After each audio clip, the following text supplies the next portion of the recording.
It's me. Uh, I'll be talking about a few things here. I'm most likely not going to go into as much detail as some other people would. I'm going to start talking about the great falling away. And on a side note, you see that, people? I like to drink milk. There's nothing wrong with drinking milk. It's not cruelty to animals. People say they want to drink vodka instead of milk because milk is cruelty to animals, but any excuse for drinking. So anyway, I'm going to get on with this. Now, some big time preachers, they'll go into more detail. I'm going to talk about the great falling away. Now, the words great falling away, I did not find in there. But in here, it says, where is this? A falling away. That's what it says in like probably Thessalonians. Looks like that. Well, whatever TH means, Thessalonians, instead of Timothy. But I'll say 2 Thessalonians 2 and 3 and through 2 and 4, all right? It says in here, let no man deceive you by any means, for that day shall not come, except there come a falling away first. And that's the man of sin be revealed, the son of perdition, who opposeth and exalteth himself above all that is God, or that is worshipped, so that he as God sitteth in the temple of God, showing himself that he is God. Now I'm going to call this time the great falling away is what I'm going to name it. All right, the Bible talks about in the end times the love of many will wax cold, because iniquity shall abound, the love of many will wax cold. All right, now let me look that up right quick. Now I'm on eSword in the King James Version. Iniquity shall abound. Okay, here it is. That is Matthew 24 and 12. It says, and because iniquity shall abound, the love of many shall wax cold. Now, we'll talk about this great falling away here. Now, I see that happening right now. We're not like years off from the Great Tribulation or this and that. We're just right there. The tribulation has started, all right? It started already. Yes. But just because the Great Tribulation hasn't hit America really just yet, doesn't mean it hasn't started. But the great falling away, we'll talk about that. I have seen so many people out there, they exalt their friends above everybody. The friends that really don't care about them, but they exalt their friends above their families, all right? I have seen it so many times where somebody would rather lose their family than lose their friends. I have seen non-family members put on pedestals. And it's expected that everybody worship that person because he's somebody's favorite. He's somebody's friend. No matter what that person does, nobody cares. Right or wrong, they don't care. You utter a single word against that person, though. Ooh, the whole world is jumping all over you. But let's talk about other things they're falling away from, all right? People they refuse to go to church at all, but then they'll give these big speeches about how God is so good and that we should honor Him and stuff, but they refuse to go to church, refuse to have anything to do with them, sit at home all day smoking marijuana, shacking up with their boyfriends or girlfriends, or shacking up somebody that's the same sex as them. They don't care. We got these people sitting in church constantly, a gay couple sitting in the church saying, "You can't judge me. Only God can judge me." Who says I'm judging? If the Bible calls it sin, it's sin. We got so many people in the church world right now saying, "Oh, they're just in love. That's a gift from God." Gayness is not a gift from God. It is a stinking, nasty, filthy, vile abomination. It is demonic possession. That's what it is. There is nothing good about it. So we got most of the church world taking up for that, defending that bad behavior. Got the church world, how they love to make excuses for smoking their marijuana, love to make excuses for putting their friends on a pedestal. You utter a single word about that, oh no, the whole world's all in an uproar. Oh, now we got this rap out. Well, the newest rap out. The newest rap that comes out calling for the murder of police officers. Got so many people out there protesting the police. It's not because the police are brutal or violent. It's because the police tell those guys what to do. The people out protesting are protesting because they're being told what to do. They're being told, you can't do that. That's what makes them mad. Those people in Ferguson are not mad because somebody got shot and killed. They are mad because somebody told that ghetto bully thug what to do. That's what they're mad about. And that stepdad, yes, he did incite it right. He meant to do that no matter what. It wasn't like heat of the moment or whatever. No, he planned that. He already had it in mind. He was going to start a riot. But now we've got like so many people in the hood, in the ghetto, protesting the police for killing that guy out there. But they never protest when a gang member murders somebody. Oh, they'll have a little bit of an uproar, a funeral, and that'll be it. No massive protests. No. Because they want to glorify that lifestyle. Glorify the ghetto hood rap lifestyle.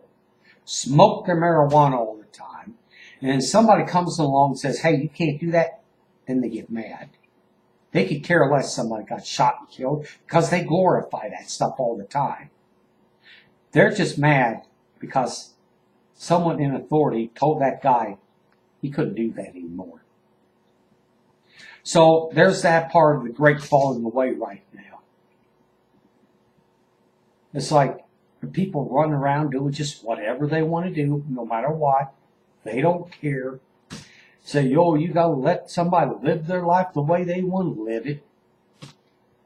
We got people out there, they complain about Christians, making fun of us constantly, laughing at us at funerals. We tell them, hey, don't cheat on your wife. Don't cheat on your husband. Don't go and take somebody else's wife or husband. Don't steal. Don't lie about somebody. But they want to condemn us for saying, hey, you can't treat somebody that way. And now we got, let's see, these people out there that talk about grace, grace, grace all the time. We're not under law, we're under grace. Okay, yeah, we're under grace. But while we're at it, since we're under grace, can I have sex with your wife? Oh, and why not? Because it's sin? Well, adultery, that's under the law in the Old Testament. And we're not under the law, we're under mercy and grace. So that means if I have sex with your wife, that'd be perfectly fine, perfectly all right. You don't like it when somebody puts it like that. Your version of grace is I can offend God, but you better not offend me. So you're putting yourself above God. God don't want us doing that to each other. So that's part of the great falling away. And let's see, we got rappers out there. I mean, they're rapping about murder and stealing, raping women, belittling women, or murdering women, locking a girlfriend in a burning building and letting her burn to death. Yes, Eminem saying that. But everybody calls that entertainment, freedom of speech, freedom of expression. Well, when we say, hey, you're not supposed to murder somebody, the whole world gets in an uproar. Say, oh, keep your Christianity to yourself, blah, blah, blah. Oh, come on, people. And you wonder why the world is in such bad shape. And let's see, and there's how many of us out there, we pray, we try to make the world a better place, and all we get is a bunch of people wanting to run their mouth about us, complain about us. When we say, hey, you can't put that guy on that pedestal, don't do that. They do it anyway. They smoke their marijuana. They shack up with their boyfriends and girlfriends. Yes, I have got people that I know, they're shacking up with their boyfriend or girlfriend for years upon years on end. They got trouble in their body. Some are demon possessed. I try to pray for them, and yet they can't figure out why they can't get set free from demon power. They think that it's all right to live in sin and claim that they're on their way to heaven. Jesus said, if you love me, keep my commandments. If you're purposely living in sin like that, you've got no right to ask God for deliverance. No. If you have no intentions of serving Him, no intentions of doing what's right, getting a deliverance will do you no good. So, people wondering why they can't get set free from demon power sometimes, stop doing that thing that lets that demon in. It is wrong to shack up with your boyfriend or girlfriend. All right? That's wrong. And if you want to live with the person, get married to the person. Now, if they're not the type that you want to get married to, don't be living with them. Don't be shacking up with them. And let's see, the devil is in an all-out assault against marriage and against families. People don't care. See, that's the great part of the great falling away right there. Now you see in Revelation 2 and 5 here, it says, remember therefore from whence thou art fallen, and repent, and do the first works, or else I will come unto thee quickly, and remove thy candlestick out of his place, except thou repent. People, if you want to fix society, start repenting. Start honoring God. Stop putting your friends on a pedestal above your family. And stop this thing about being hypocritical and rebellious. Rebellion is not funny. It's not justified. It's not a game.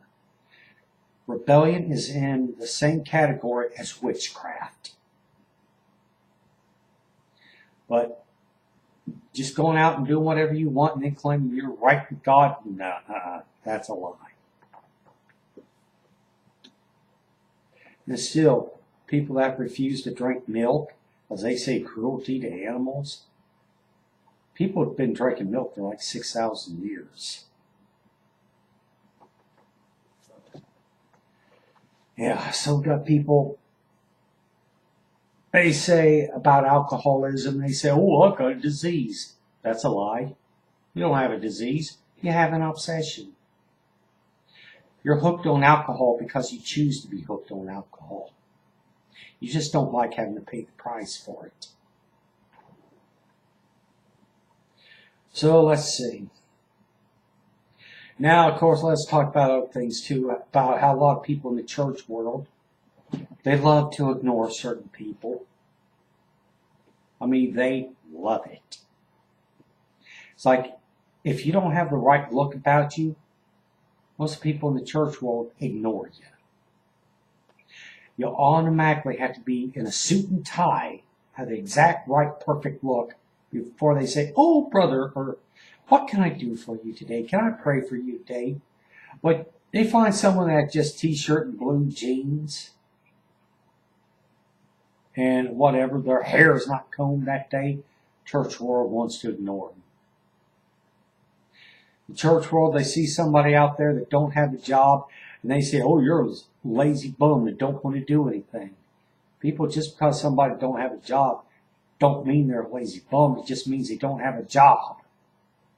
Now, there are a lot of people out there that have jobs that are lazy bums. Now, the great falling away that is already here. We got it in the entertainment industry, the music, the movies, the TV, books, magazines, just everything. We got those porn shops out there everywhere. People go into that. They just laugh about it. They think nothing about looking at Playboy because they say, oh, that's art. No, it's not. It's pornography. There's other magazines out there, though. Well, yeah. Other companies that show more than what Playboy does. But Playboy is still pornography.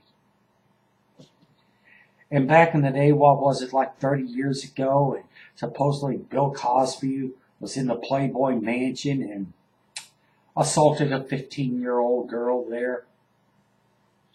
The question is, what was that 15-year-old girl doing working in the Playboy Mansion? And why is she complaining about a sexual assault in the Playboy Mansion? And why did she wait 30 years just now to start saying something about it? Is it because Bill Cosby suddenly says, hey, black men got to go out and take care of responsibility? Is that it? I don't know if Bill Cosby's guilty or not. Well, what is a 15-year-old girl doing working in the Playboy Mansion? And why is she allowed to even be on the property? And why is she complaining about sexual assault at the Playboy Mansion? Yeah. Anyone that goes in there working for that place, they know that's a possibility because they're in the Playboy Mansion. That's what that mansion is set up for. And no, I am not defending what Playboy is doing. Yeah. And that's like, let's see, that's kind of like seeing a rabid dog somewhere, putting your hand out in front of its face, and then getting offended when the dog bites you. And then getting offended when the dog bites you again. Oh, yeah, okay. So this great falling away that's happening right now. We got people, because the iniquity is so much in the land, the love of many will wax cold. That's happening right now. When the Antichrist guy finally is revealed, it's going to be too late, people. You're going to be so soaked up in his doctrine already. He'll come out and say, oh, do what you want. Doesn't matter. It's like Aleister Crowley said, do what thou wilt shall be the whole of the law. Yeah, that's what that Antichrist guy is going to say. But people are going to fall for it because they don't care. They don't want to be told what to do. And then let's see. What else? And these church people that say, oh, you can't judge that person. Only God can judge him. You got to love them. You got to pray for them. And they allow all kinds of sin in the church. It says in the Bible somewhere, what concord hath Christ with Belial? I've had dealings with that demon. And you know, and I know you're listening to me right now, you will be cast out. You will go to hell. Every one of you demons, and I bind you in the name of Jesus. Church, you cannot play around with sin. We're in the great falling away. We're in the great tribulation right now. The tribulation has started. All right? Get right with God. Start doing what's right instead of what you want. And now I'm going to go and just drink my milk.